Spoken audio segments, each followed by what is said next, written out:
I recently found myself at a crossroads in my relationship with Ben, my boyfriend of 2 years. At 26, I had finally decided to invest in myself and get a sleeve tattoo. Something I had dreamed about for years. After months of planning and sketching with a talented artist, I ended up with a stunning design, a fierce wolf face surrounded by delicate flowers and intricate patterns. It felt like a piece of art, a reflection of my personality and my journey. I was proud of it. From the moment I got it, I wanted to show it off. The colors were vibrant, and the details were mesmerizing. I couldn't wait to wear sleeveless tops and let it shine. It wasn't just a tattoo to me, it was a symbol of strength, resilience, and personal growth. I had never experienced any negative reactions in public or at work. In fact, most people complimented it, often asking about the meaning behind the design. However, things changed when I returned home after my first day showing off my new ink. I was excited to tell Ben about the reactions I received, but his face was clouded with concern. He took a deep breath and started to express his feelings about my tattoo. He said it was too much, and that it could lead people to judge me harshly. My heart sank as he continued, suggesting that it might make me look slutty in the eyes of others. Those words struck me deeply. I had always thought of Ben as supportive and understanding. I had never given him any reason to think I was trying to attract unwanted attention. But here I was, feeling ashamed of something that was a part of me. I tried to explain that my tattoo didn't define my character or my values. But it felt like he wasn't really hearing me. Instead, he focused on how others would perceive me, insisting that I should cover it up at work and when we went out together. The more he talked, the more frustrated I became. I knew he meant well in his own way. He cared about my image and how people saw me. But his comments made me feel like I had to hide a part of myself. I thought about all those years of wanting this tattoo, the countless times I had dreamed of finally getting it, and now I was being made to feel embarrassed about it. It felt as if he was ashamed of me, and that hurt more than I anticipated. The situation reached a boiling point when I found myself crying over it. Each time he mentioned it, it chipped away at my confidence and self-worth. I had started to doubt my decision, even contemplating removing the tattoo altogether. I remembered the joy I felt when I first saw the completed design and how proud I was of taking that step. Now, I was teetering on the edge of regret because of his disapproval. I approached the topic with Ben multiple times, trying to communicate my feelings. I expressed that it was my body and my choice to show it. I wanted him to understand that the tattoo was a part of my identity, something I cherished. Yet, he continued to express discomfort, reinforcing his belief that I was putting myself on display and risking judgment from others. He didn't seem to recognize the emotional turmoil his words were causing me. Each conversation felt like a battle, and I was left feeling defeated. It was clear that Ben had a different view on how one should present themselves. But I was struggling to comprehend why he couldn't just support my decision. I didn't see myself as seeking attention. I simply wanted to embrace an important part of my life. As time went on, I began to notice a shift in our dynamic. What had once been an easygoing, loving relationship started to feel strained. I found myself pulling away emotionally, feeling increasingly hurt by his insistence that I hide a part of who I was. The tension built, and I could sense it impacting not just our conversations about the tattoo but other aspects of our relationship as well. The emotional weight became unbearable, and I realized that I needed to take a step back and evaluate what was truly important to me. I spent some nights alone, reflecting on our relationship and what I wanted for my future. I loved Ben. He was a significant part of my life, and we had shared countless memories. But was I willing to sacrifice my identity and self-expression for his comfort? I began to reach out to friends who had tattoos, seeking their perspectives and experiences. Hearing their stories of how they had navigated similar situations offered me a fresh perspective. They reinforced the idea that a tattoo is an expression of individuality, a form of art that tells a story. Their support gave me courage to stand my ground. One evening, I decided to confront Ben again. I wanted to be clear about how I felt and what I needed from him moving forward. I expressed that I was proud of my tattoo and that I wouldn't hide it away for anyone, including him. I emphasized that a relationship should allow for individual expression, not stifle it. It was essential for me to be true to myself. His reaction was mixed. I could see he was torn between wanting to support me and his preconceived notions of what was acceptable. He tried to explain his point of view, but I felt like I had made my stance clear. I realized that if Ben couldn't accept this aspect of my identity, perhaps it was time to reconsider the foundation of our relationship. Love should foster acceptance, not dictate how one should present themselves.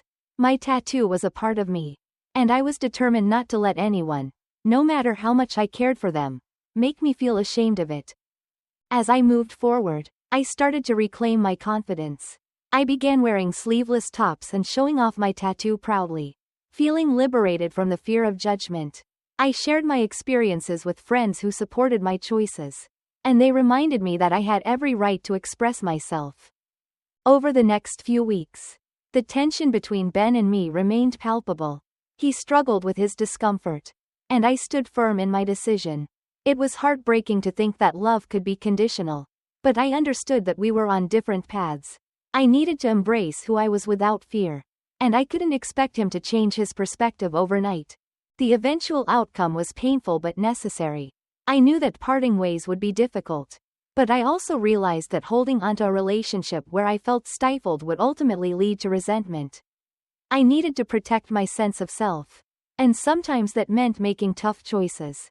As I moved through the emotions of breaking up, I felt a weight lifting off my shoulders. I had chosen to stand up for myself and my identity, and while the process was hard, I felt empowered. I learned that love should be a source of strength, not a battleground for insecurities. In the end, I embraced the journey of self-discovery. I had reclaimed my narrative and learned to appreciate my own worth.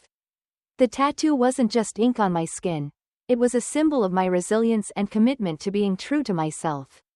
As I looked in the mirror, I no longer saw the doubt that had once clouded my perception. I saw a woman who had fought for her identity, ready to take on the world. I always thought that when it came to relationships, communication was key. My boyfriend, Mark, and I had built a strong foundation over our almost 4 years together. We had shared dreams, adventures, and countless nights laughing until our sides hurt. We'd navigated the ups and downs of life side by side, and I felt we understood each other deeply. One thing we both agreed on was that we didn't want children. We were on the same page, and that certainty brought us closer together. For years, I had been the one managing our birth control. I'd been on hormonal birth control since my teenage years, navigating the roller coaster of side effects that came with it: weight gain, mood swings, and a noticeable drop in libido. I had learned to cope with the consequences, but as time went on, the burden of managing it all started to weigh heavily on me. Each month felt like a cycle of frustration, and I began to wonder if there was a better solution. That's when I thought of the idea of asking Mark to consider getting a vasectomy. It seemed like a straightforward, permanent solution to a problem that had become increasingly complicated. After all, it was a less invasive procedure for him compared to the hormonal roller coaster I was on. We had talked about kids enough times to know that neither of us wanted to take that route. So why not address the issue directly? The day I brought it up, I was nervous but hopeful. I chose a moment when we were lounging on the couch, both relaxed after a long day.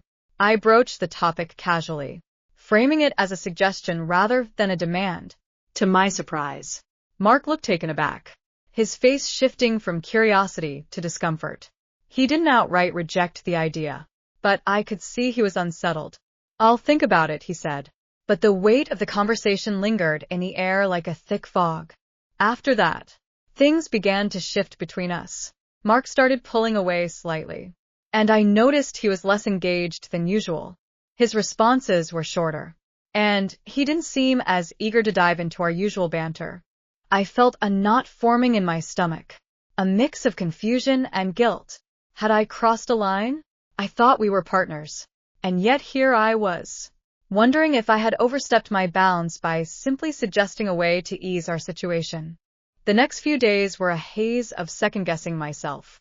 I replayed our conversation over and over in my head, trying to decipher where things had gone wrong. Was it wrong of me to ask him to take a step that would relieve me of some burden? I found myself thinking back to our discussions about kids. How resolute we had been. We had both said we wanted freedom, the ability to travel, to explore, and to live without the responsibilities that come with parenthood. Why wouldn't he see the logic in my suggestion? As the days turned into a week, I noticed the emotional distance growing. I tried to keep things light, planning fun activities, but he seemed preoccupied. It felt like a cloud had settled over us, casting a shadow on our once bright relationship. I began to feel isolated in my thoughts, and a sense of dread filled me. The last thing I wanted was for our love to suffer over something that seemed so practical to me. One night, I couldn't take it any longer. I decided to approach the topic again. I wanted to understand what was going on in his head, but as I opened my mouth to speak, I hesitated. What if I pushed him further away? I chose to stay silent, hoping he would eventually share his thoughts with me. Yet, the silence grew louder, echoing in the spaces between us. Days turned into weeks, and still, nothing changed.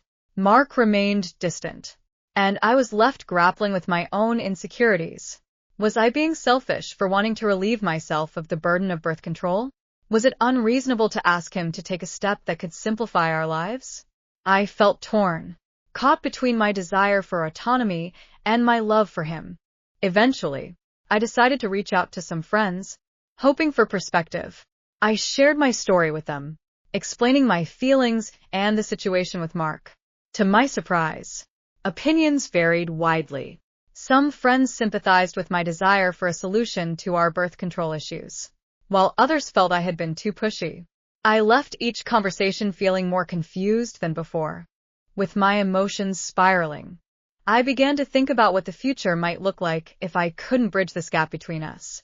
I pictured a life where we continued to drift apart, our connection fraying at the edges. I loved Mark deeply, and the thought of losing him was unbearable. I knew I had to address the situation before it spiraled even further. One night, I gathered my courage and confronted my feelings again. I decided to write him a letter, pouring out my heart on paper.